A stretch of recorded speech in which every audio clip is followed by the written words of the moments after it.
to the Cubs Weekly Podcast on Marquee Sports Network, presented by Wintrust, proud legacy partner of the Chicago Cubs and exclusive home of Cubs checking. Open online today at wintrust.com/Cubs Weekly. As a reminder, we're available on all podcast platforms, so be sure to rate and subscribe. I'm Chris Emma, Marquee Sports contributor, alongside my colleagues Tim Stebbins with MLB.com, as well as with Marquee Sports Network, and Andy Martinez with Marquee Sports Network.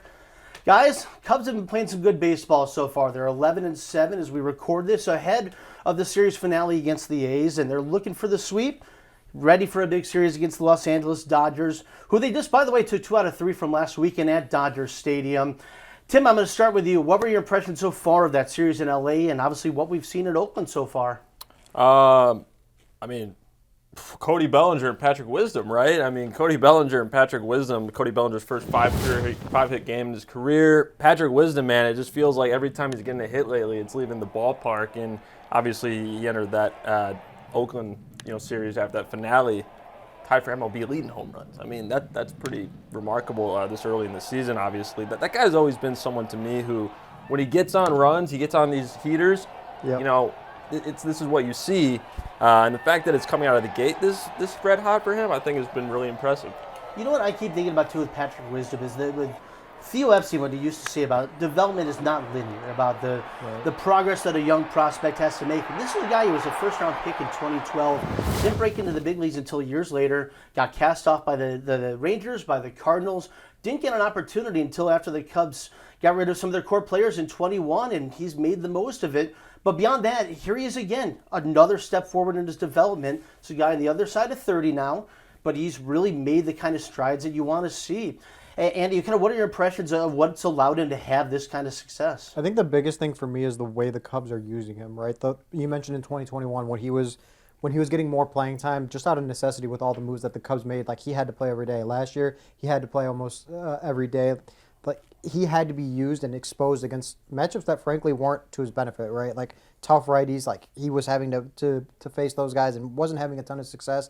Now the Cubs, just given their roster construction, the amount of players that they have, and the different kind of skill set and tools that these guys have, they're able to mix and match Patrick Wisdom to matchups that benefit him, right? And we're seeing the success.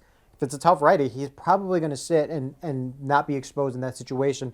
But if it's a favorable lefty matchup, if it's a soft tossing righty or different situations where it plays to his strengths, the Cubs are going to play him, and he's going to have success. Julio Urias is one of the best starters in the National League, but he hits lefties well, so that matchup made sense. He hits a home run in that game. It's really just you picking the moments, and I think that's what's making him more valuable. He struck out a ton last year. But being able to cut down that strikeout rate by not exposing him as much, I think is giving him a benefit, and it's making him a stronger player and making the Cubs lineup stronger overall, really. You've kind of seen the faith, too, from David Ross. I think the opening day he hit Wisdom 8th, I believe it was, and he's now up to 5th. He's kind of sliding up because, like you said, the strikeout rate's down, the walk rate's staying the same, and he's really doing damage when he's got his pitch inside the zone or even toward the edge of the zone. He used to be more of a pull hitter profile. The 2-homer game a couple nights ago at Oakland, those are pitches on the outside edge that he just walloped. That's a guy who's really locked in, really comfortable, and obviously earning a lot of the faith of the manager and this organization. One guy who certainly had the faith of this team is Marcus Stroman, and there's 6 innings in each of his 4 performances now. 2 runs allowed so far this season, both in the same inning. He's gone 23 of 24 innings without surrendering a run. 0.75 ERA. I love to see a good whip rate. 0.92. He's under that 1, which you love to see. He's not getting into trouble often. When he does, such as that start in Oakland, got out of it. He's got the pitch selection working, and I thought the Marquee broadcast did a great job of presenting how Tommy Honavy's really locked in with this guy. What are your impressions so far, Marcus Stroman? Is he kind of taking that next evolution you want to see? Yeah, it's 8 straight quality starts after that quality start in Oakland dating back to last season. We saw glimpses of who Marcus Stroman is in the second half of 2022. He had a really rough start to his 2022 season where he had COVID, he had some injuries, just didn't get off to the best start. And then that second half, it's like, okay, this is the guy that the Cubs signed. This is the guy that they wanted him to be, and that's who he has been. And this season, he's taken that to a whole new level, which I personally didn't think was possible. I thought if they got what he got in the second half, that was really good. And it seems like he's even better in the second half, or in the first 3 starts of 2023, which is really, really good for the Cubs. But what's been impressive is just the fine tuning of the mechanics and just how confident he is. And like you mentioned, the Tommy Hotovy thing is real, right? Like Tommy Hotovy and Marcus Stroman's relationships is strong in the sense that Marcus Stroman knows what he has to do to get his body in sync, to be mechanically right. But every once in a while, Tommy Hotovy will chime in or will bump in and say, hey, like, we're noticing this. And Marcus Stroman listens to that. And that's something we saw in the Oakland start where it was something a little off. He came up, got him to calm down, and kind of locked it in after that and goes 6 innings of shutout ball and keeps the Cubs in the game. I mean, that's what you want, and that's what Marcus Stroman's doing this season so far. Tim, what do you think so far of the Stro Show? I mean, it's definitely a continuation of last year, right? Like to the second half, he had a sub-3 ERA and 14 starts. So it's really been since then for me. But I think if you want to look at just this year, the fact that he's gotten off to this great start is huge because I'll go back to last year again. It's we know the start he got off to here. He had the shoulder issue. Before that, he was on the injured list with COVID, and that was obviously a big disruptor his first season here. I think after he was healthy, though, he got into a groove and it just carried over. And having a guy like this up the top of the rotation, like I know, you think of sometimes people think of aces as the guys who throw like 99, 100, right? And have like 10 strikeout games. Yes, but Marcus Stroman having a sub-1 ERA and ranking just behind Luis Castillo for the MLB lead, like I think that's as much of an ace as you're gonna get. And I know it's 4 starts and it's April, but considering what he did to end last year and kind of carrying it over, like, I don't care if he doesn't throw 99. Like, this guy gets outs. This guy comes up big and gives you what we've seen this year and dating back to last year is when he takes the mound, he's going to give you 6 quality innings at least. And I think you kind of asked for a better start from him. And I was, just to chime in really quickly, too, one thing that David Ross mentioned was ahead of the season, Marcus Stroman told him, I want to be that guy that you turn to and like, this is going to be a win. And he's delivered on that end, right? Like, every time Marcus Stroman goes out to start for the Cubs, you kind of feel like they're going to win, or at least have a chance to win the game, which is all you can ask for from, like you mentioned, the ace. But really, it's been the whole rotation as a whole. The Cubs rank in starting pitching ERA, they rank first in the NL, and they're third in Major League Baseball in starting pitching ERA. It's really impressive, just given what the 1 through 5 have gone. And if you think about it, like in a lot of yes, a lot of it is Marcus Stroman and Justin Steele, but Tyone's starting to find his groove. Wisniewski looked good against the Oakland A's, and Smiley looked really good against the Dodgers. You're starting to see kind of what the Cubs envisioned with their starting rotation when they broke camp in March. You know what I love with Stroman, too, is this is such a clubhouse filled with lead by example guys. Yeah. And great resumes, World Series champions, All-Stars, Gold Gloves. There's so many accolades and so many guys you want to follow because of what they've done before. Stroman's an emotional leader. Like, every fifth day, you know what you're getting in him, not only on the mound, but emotionally. And the tone he sets for that team. Tim, you're right. When you think about aces, you think about the Verlanders of the world and the Cy Youngs and the flame throwing. But in my mind, an ace is that guy who every fifth day you know you got a chance to win because he's on the mound. And it's not just the arsenal and what he's done that's continued to improve as he's been in that Cubs uniform. It's the fact that he goes out there before a game and he's pumping up the crowd at Wrigley Field and he's getting everybody in that right state of mind of we're going to win this game. You go out there on opening day, you're facing Corbin Burns, who's one of the best pitchers in baseball. That's the guy talking about the flame throwing. That's the ace in terms of what you usually think about. And Stroman goes out there and he pitches a great game. He sets the tone with 6 shutout innings. You win a 4-0 ball game and you win that first game of the season. And that's an ace to me. That's what I really think Stroman brings that you can't get in a lot of other aces out there. That's what really stands out with him. Transitioning to another guy who's been really strong so far to start this season, Cody Bellinger. You knew, we talked about the back of the baseball card. That's a really impressive back of the baseball card for Cody Bellinger. You wanted to see him, if not MVP, like it'd be nice if he got a 2019 MVP Bellinger. You just kind of want to like all-star level, if anything. Like, you know how good he can be. He's been on a tear. He's 14 for his last 32 entering the season, or 33 entering the season finale. 8-game hitting streak. He's been playing, series finale. He's been locked in. He looks like a guy who's a lot more comfortable. From your perspective, Andy, what's allowed him to have this kind of success? I think David Ross said it best. He was talking with Taylor McGregor before the second game in Oakland, and he said he's just got that swag about him. Like, he's just got that charisma. And, like, you can talk mechanics, you can talk about pitch selection, you can talk all about all these things ad nauseum. Like, you can just go into it. But there's something about just, like, feeling comfortable at the plate and feeling like yourself. And for Cody Bellinger, that's something that's like clearly real. Like, he feels comfortable. he didn't get off to the best starts, right? I think he was like 0 for 11, 0 for 10 to start his Against tough pitchers, right? Yeah, and that's what I was gonna say. Like you mentioned, Corbin Burns, Brandon Woodruff. Those are not easy guys to get start a season with. He kind of found his groove, and to me, what's been most impressive. Yes, he's hit a couple home runs. Yes, he's hit a couple extra base hits. But the at bats against the lefties to me has been super impressive. Where he's not doing too much. He's not striking out a lot. He's drawing walks. He's hitting the ball the opposite way. He's getting singles. Like he's just doing enough to produce against left-handed hitters, which was frankly like my concern. Like when Cody Bellinger started the season, and there was no natural backup center fielder. Clearly, you knew he was going to be playing every single day, even against righties and lefties. And my concern was, how is he going to fare against left-handed pitching? And the answer so far has been pretty. He's doing pretty well against lefties. You want to. I don't know if this counts as a bold prediction because it's April 19th, but a bold take. Yeah. I don't think we've seen the best of him yet. No. And obviously, you hear that and you say, well, no duh, Tim. He won an MVP. Right. That's not what I mean. I mean, like, in this version of Cody Bellinger this season, I think we're going to see more from him. And I'll give you some numbers just to talk about this. His average exit velocity is 87.2 right now. That would be a career low. He's still getting hits. And, we talked before the season a lot of people about he could be a guy who would benefit from these shift changes, the rules. I think you're kind of seeing that. His strikeout rate down right now, it's 14.3%. That would be a career low. That'd be a career high, career best. And his walk rate is up to 8.6%. When he was the MVP in 2019, it was 14.5%. But last year it was around 7%. So he's gone up. And also his hard hit rate. This would be a career low. So he's putting up numbers right now, and he's not necessarily he's getting the walks. The walks are up. He's striking out less, and he's not, I think, hitting the ball like just quite yet. I don't know where I'm going with this, but I guess I'm saying is there's more of him than we've seen so far. Yeah. As good as he's been, we've seen a couple home runs. I think you're going to see more of those because these numbers are going to keep going up when he gets more comfortable. Yeah, and that's the thing to me is like there's like the hit he had in Oakland the other night where it's like a pop-up that just drops in no man's land. Like that's a hit, right? And that's going to boost the average. That's going to make him look better.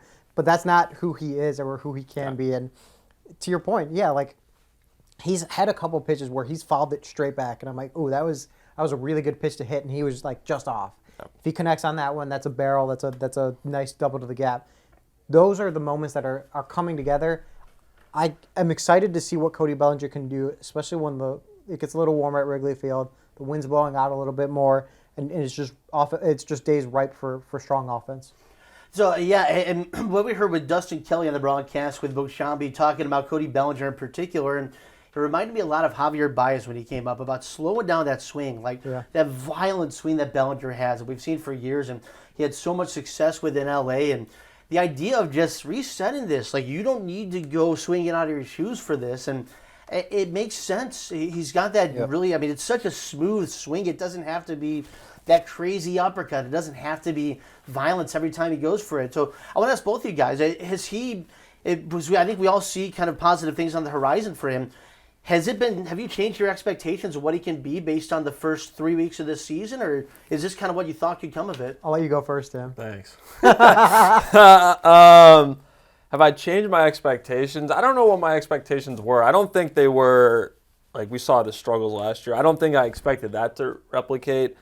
I also don't know if I'm ready yet to say he's 2019 Cody Bellinger yet, but I think there was always a thought in my mind all along that, like, if he could be, like you talk about, like, WRC plus, OPS plus, like, in the 120-ish range, like, that's great for not only this team because of, like, how it raises the floor, but kind of the way he's been the last few years and the way he's gone.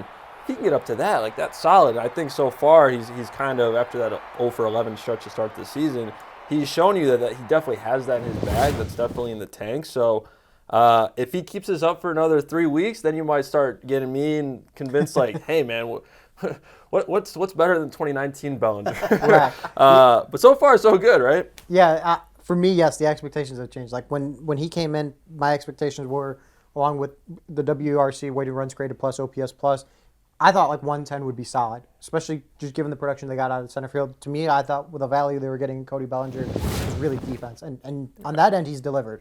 No questions. Like, regardless of what he's done at the plate, his defense has been strong in center field, and it's we talk about the up the middle defense all the time with the catcher, shortstop, second base, and center field, and he's been great at center field defensively.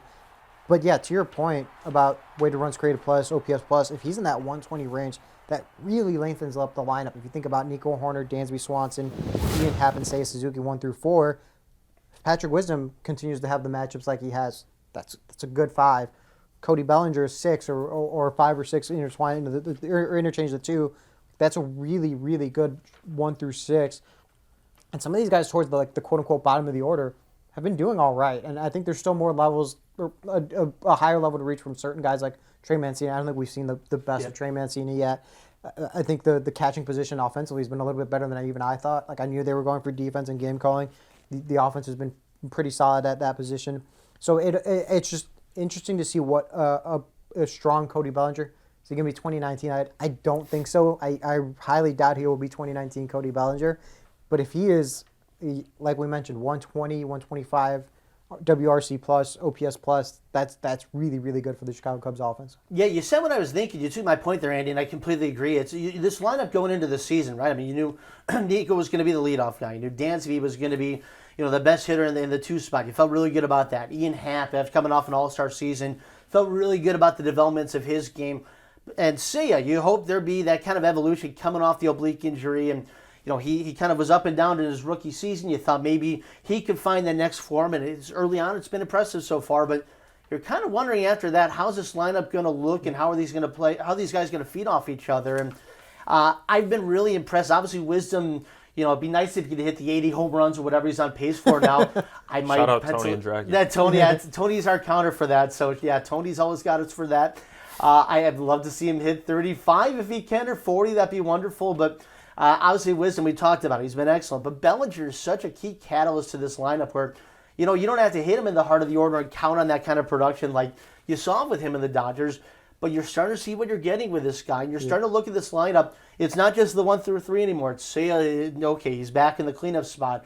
All right, Wisdom's been raking. Okay, look at what you're getting out of Bellinger. You can look down the bottom of the order, too. You've got a lot of production 1 through 9. Hosmer's been a little up and down, but you know what kind of player he is in the back of the baseball card. He's a contact guy.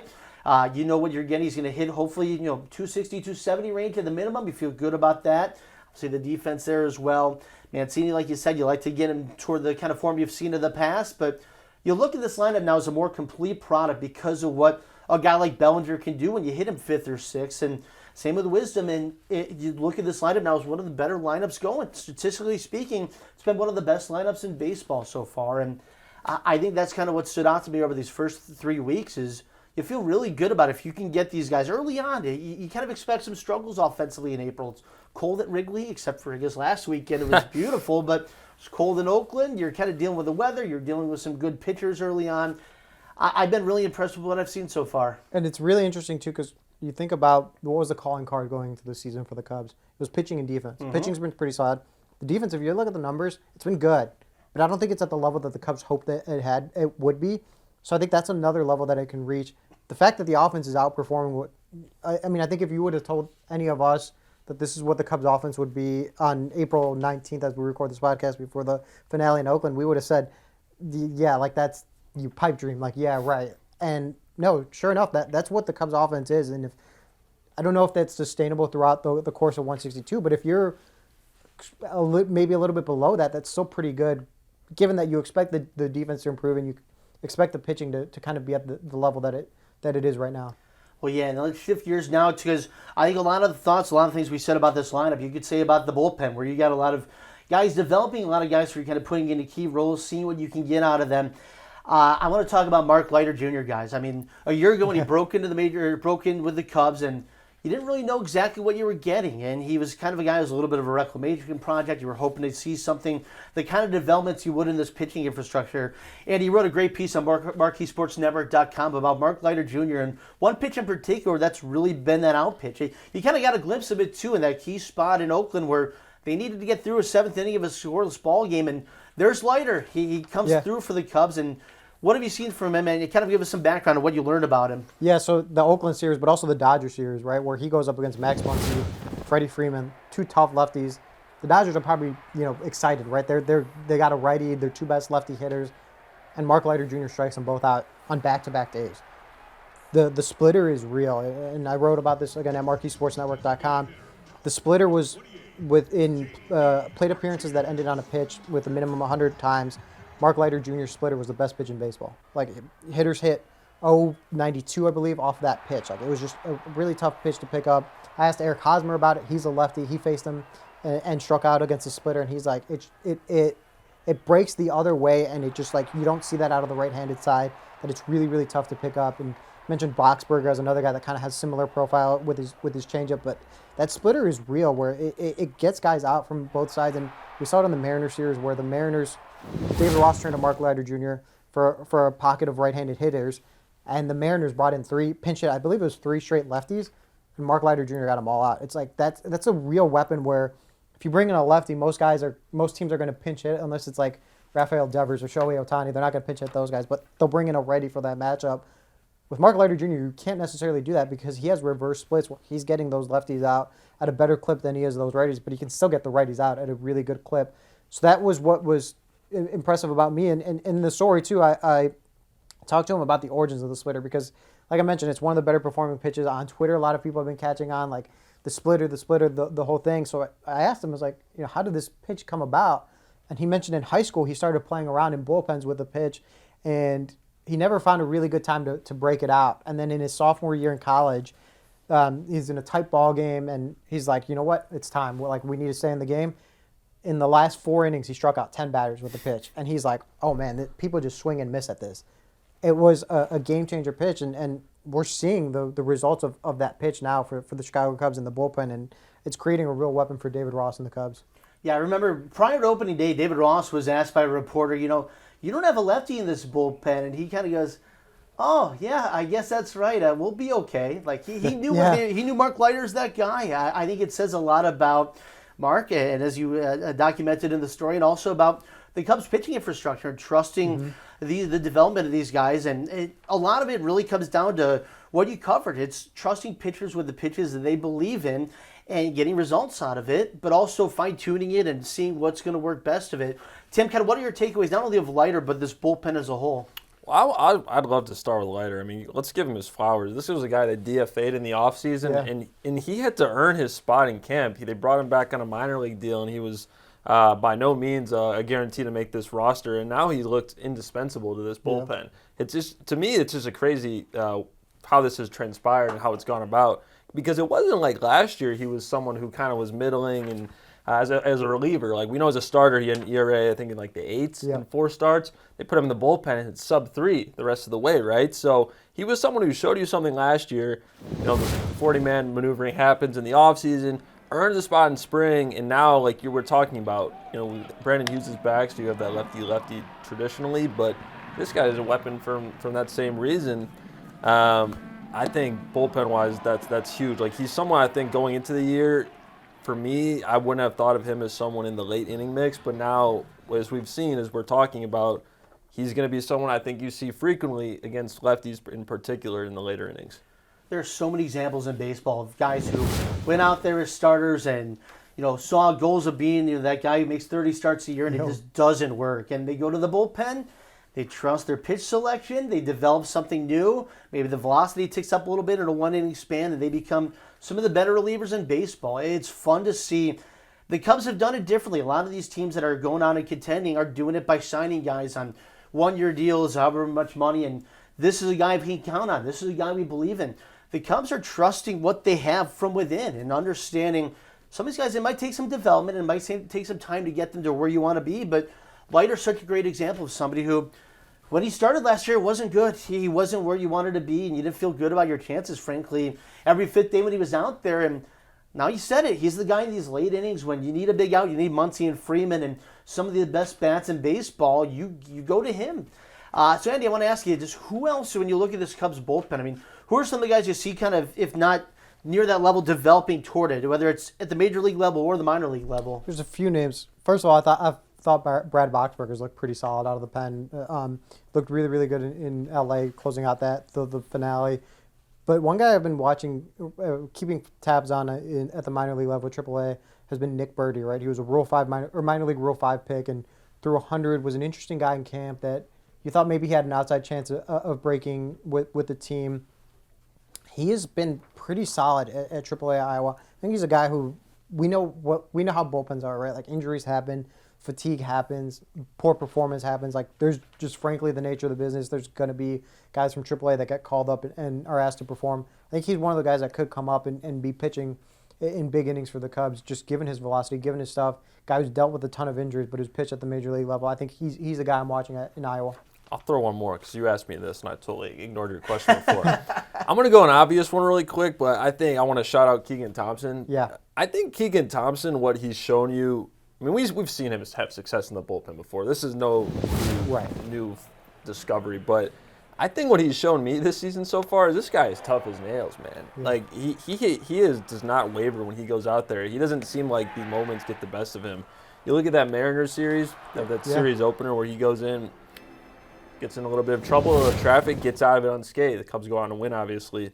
The Dodgers over the weekend, 2 tough innings, and I think that was the game where the Dodgers walked off. But, like, it's a good team you're facing. It's a lineup with a lot of pros, and he goes 2 shutout innings. And I think he's another guy who it's interesting because he was a starter, and he's a guy who can give you length, and maybe if it's a short start from your rotation, he comes in like the 5th or 6th. But he's also someone who the flexibility of this guy, man. If you want him to come in the 8th and go 1, 2, 3, I think he's showing you that, as he has in the past, that he is more than equipped to do that. Yeah, I love that. I'm such a big believer in having those guys who can give you high leverage multi-innings. I think in the past we thought of long relievers, mop up, clean up a few innings for us. This game's not going our way, or okay, just finish this out. We're up by 10 runs.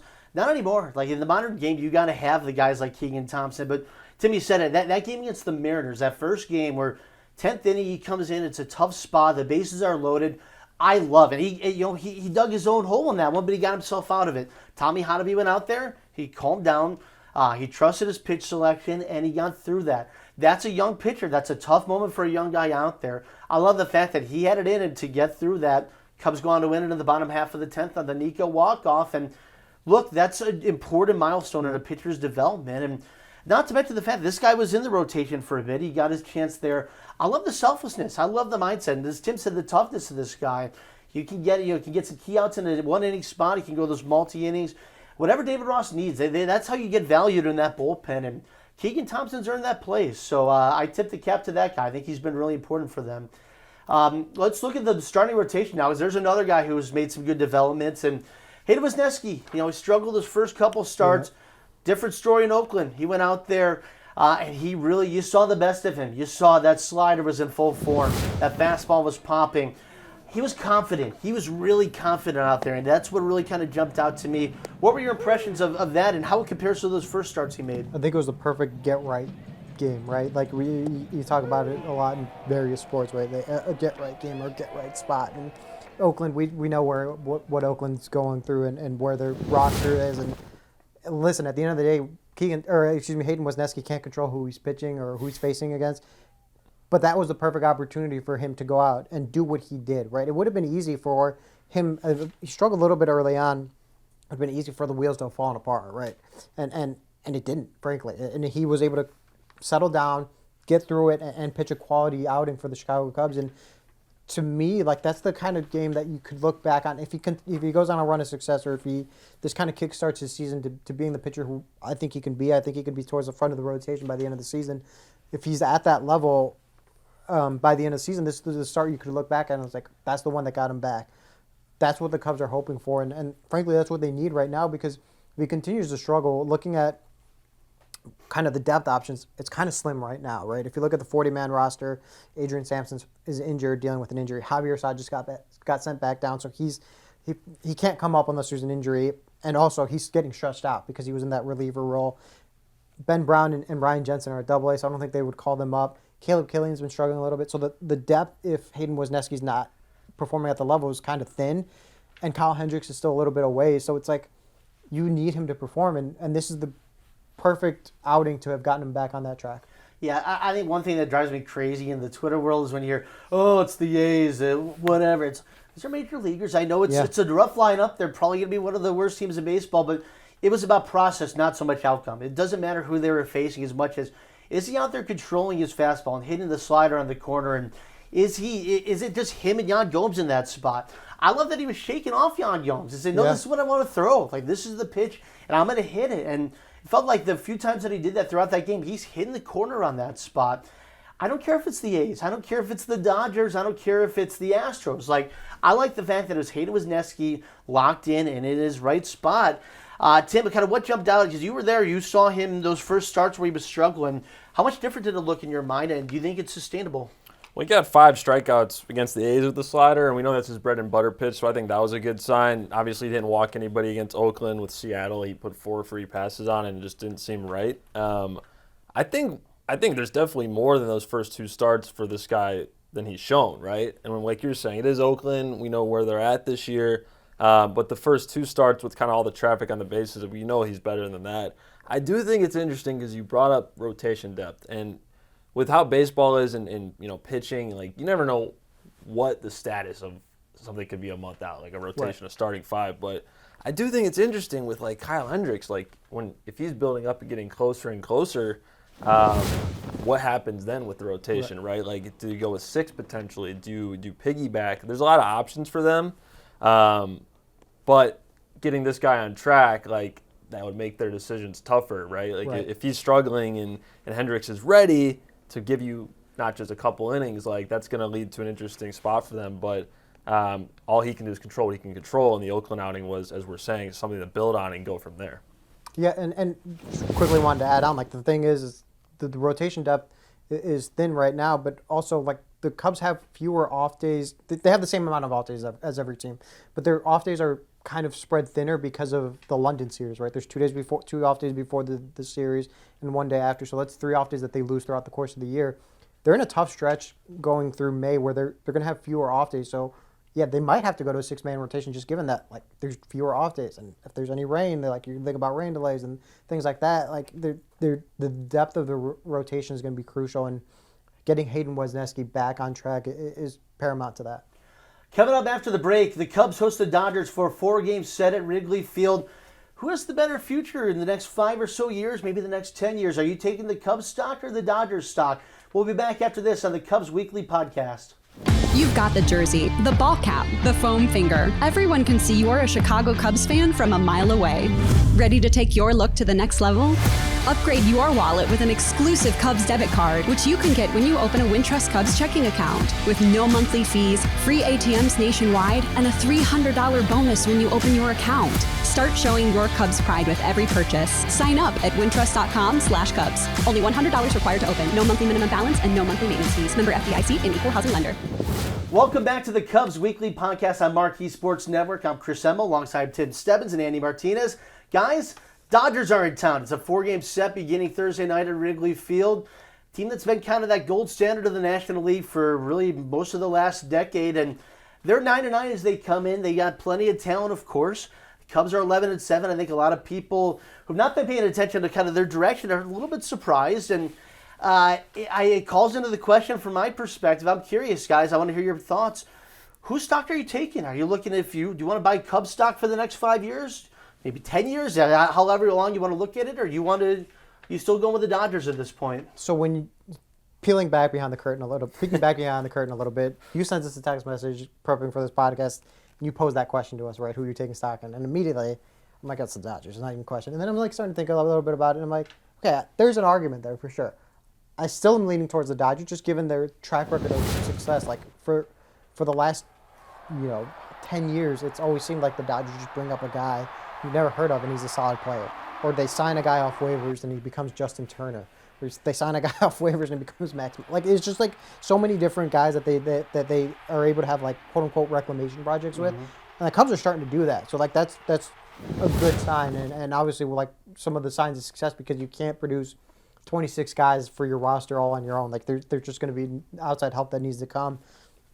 We're starting to see that. We mentioned Mark Leiter Jr. earlier on the podcast. We're starting to see that with some of the prospects that are coming up. But, like, the Dodgers have a longer track record of success. That I'm still buying stock in them. By their standards, it's a tumultuous start, right? Like, they've won the NL West, like, every single year, and, like, you're just expecting them to run away with it again this year, even with what the Padres have done. But I think they'll be okay at the end of the season. I think the Cubs are on the right track. That in 5 years, the question, or maybe even 2 years, the answer might be different. But I think for just given the track record, I'm still kind of leaning with the Dodgers in that sense. Yeah, I kind of phrase it loosely, too, which isn't great for a podcast setting, but 5 years, 10 years, a lot can happen. That's But perfect. look, I think you can look at it a little bit differently, too, because I think the Cubs are looking more tenure where the Dodgers are looking 5 or even fewer. It's a fascinating question to me. Tim, I want to hear your thoughts as well, but like the Dodgers, it might change for me if they go out and spend $500 million, whatever, on Shohei Ohtani this offseason, where who knows where they finish this year, but that's the team always ready to break out the checkbooks and spend whatever they need. But they've taken a step back, Tim. They're 9-9 as they come into Wrigley Field. The Cubs just took 2 out of 3 from them and won a series at Dodger Stadium for the first time since 2014. What are your thoughts? I'll give you 5 years. Andy went with 5 years as well. So for the sake of the argument, 5 years, who are you taking, Cubs or Dodgers? Well, I'm with Andy where it's kind of an interesting question because you think Dodgers are the Dodgers right away, but then if you peel it back a little bit, maybe you start to think, well, the Cubs are impressive. I think 5 years is specifically interesting because one thing I didn't really think about until now is look what their neighbors in San Diego have been doing. Mm-hmm. And if you want to look at the next 5 years and what that division may look like, and I know I'm not trying to discount the Dodgers, but in the near term, the Dodgers or the Padres are a force to be reckoned with. I still think if you're comparing it to the Cubs, I'm taking the Dodgers. And the Dodgers, if this is a step back year where they start 9-9, I think by October 5th or what have you, they're going to be looking solid. If I'm wrong, please at me on Old Take Exposed. If you search. But the Dodgers have 7 top 100 prospects. I think if you're taking the next 5 years, I know there's some injury things here, but when healthy, not even counting Clayton Kershaw, you have a starting forward in your rotation of Tony Gonsolin, Dustin May, Walker Buehler, Julio Urias. And I think this year is a year where they're always trying to win, obviously. They're the Dodgers, but they let some guys walk as free agents, the Turners, Justin and Trey. Mm-hmm. Yep. And I think, as you're saying, they tend to have this knack for finding guys, and like the Trace Thompson. Trace Thompson's got like an 8-something OPS if not higher for them. So I think the Dodgers will be fine. I think they have a foundation of young pitching for the next 5 years that's going to make them really, really strong. And you mentioned this Ohtani guy. If there's a team that's in the mix for big-time free agents always, we know it's those guys. And I'm not making any predictions about where Ohtani's going, but I'd be I think that's a team that you look to for anybody that's big. And I wanted to add on really quick. You mentioned the Padres, but another team that's in that division that's looking pretty solid is Arizona. Yeah. Like I think Arizona, we cover the Cubs, so we were in the weeds with the Cubs, but a team that was just as good in the second half last season was Arizona. Arizona was really, really good in the second half.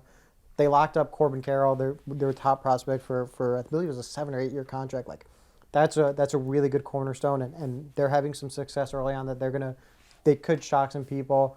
We know what San Diego is, and San Francisco. I feel like they're always like that sleeping giant, right? Like a couple years ago, they won over 100 games. They're not afraid to spend money. I mean, they were after Carlos Correa, they were after Giancarlo Stanton. They might be after this Ohtani guy. Like this is the type of team that could surprise people. So yeah, the NL West is a lot tougher. Where like, with all due respect to like the Brewers and Cardinals, those are not the same. They're not playing in the same ballpark as those other teams are in the NL West. To your point, really quick. I said Dodgers number 2 farm system on MLB Pipeline, and they got the Diamondbacks number 3 on that list. There you go.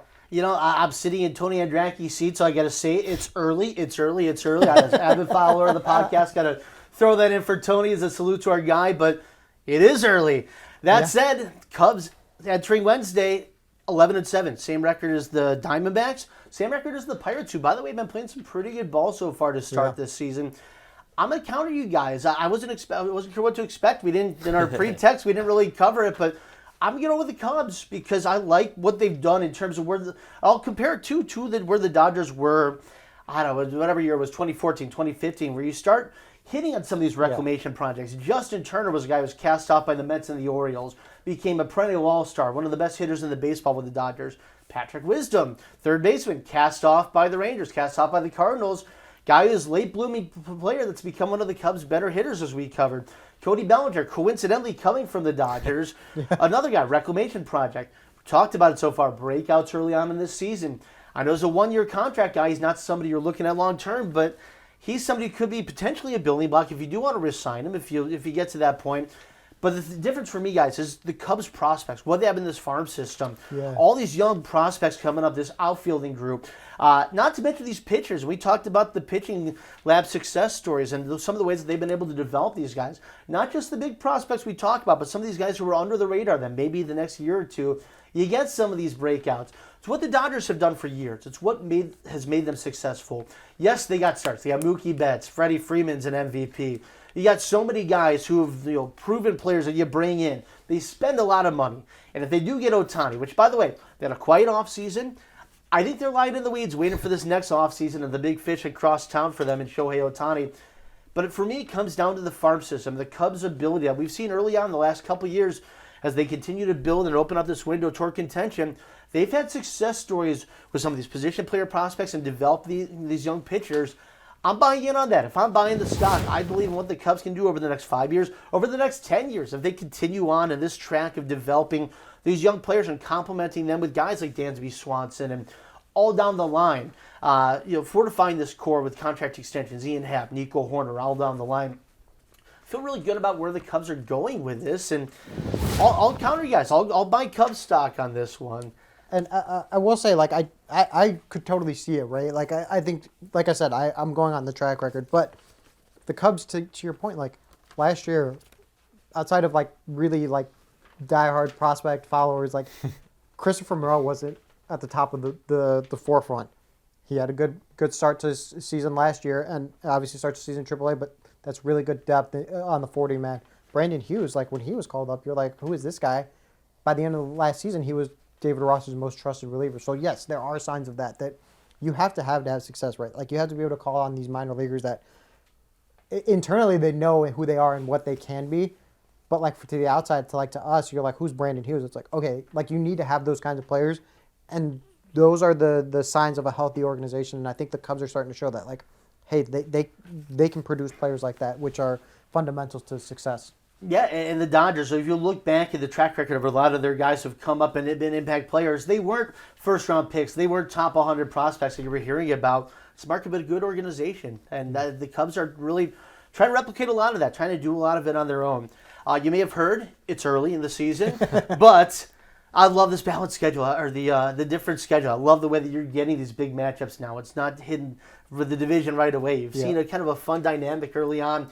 Fun homestand coming up. You got the Dodgers for 4 games. You got the Padres after that for 3 before you head down to Miami. But looking at this homestand, guys, what are you going to take from this? So what are you kind of looking forward to? And again, it is early, but can we draw any conclusions if they do continue to play this kind of good baseball against high-caliber teams? I think it's another good litmus test for the Cubs. I thought the Rangers and Mariners were a good litmus test for them, right? Like, you think about when those two teams came in, like the Texas Rangers team that spent a lot of money, has a lot of stars on their team, trying to get into the playoffs. The Mariners, young and upcoming team, might have one of the better rotations, if not the best rotations in baseball when it's all said and done. To take 2 out of 3 from both teams, like, that was really impressive. I thought when I looked at the schedule last season, like for the Cubs, it was really tough. It was a really tough go of it in April. Kind of put them out of even sniffing contention by April. I was worried that there was a chance that could happen, just given how tough the schedule was. You think about the Dodgers twice, the Mariners, the Rangers, the Padres, and like you mentioned, they have a winning record. I think they have a shot to win a series against the Dodgers or Padres or both. You do that completely changes the narrative of what this team could be, because now you think about it, like, they don't have to face the Dodgers anymore. They're going to have to face the Padres in a little bit, but they don't have to face the Mariners. They don't have to face the Rangers. Like, that opens up so many things. I think it's another good litmus test to see where they're at. And Nico Horner mentioned it after the Mariners win. Like, you don't want to say it's a big win, but it felt like a big win when they beat the Mariners in extra innings, and that's what you hope it can happen against the Dodgers and Padres. Tim, 4 games against the Dodgers, 3 against the Padres, 2 of the best teams in the National League West and in baseball, in all of the league. What are you looking for in the next 7 days here?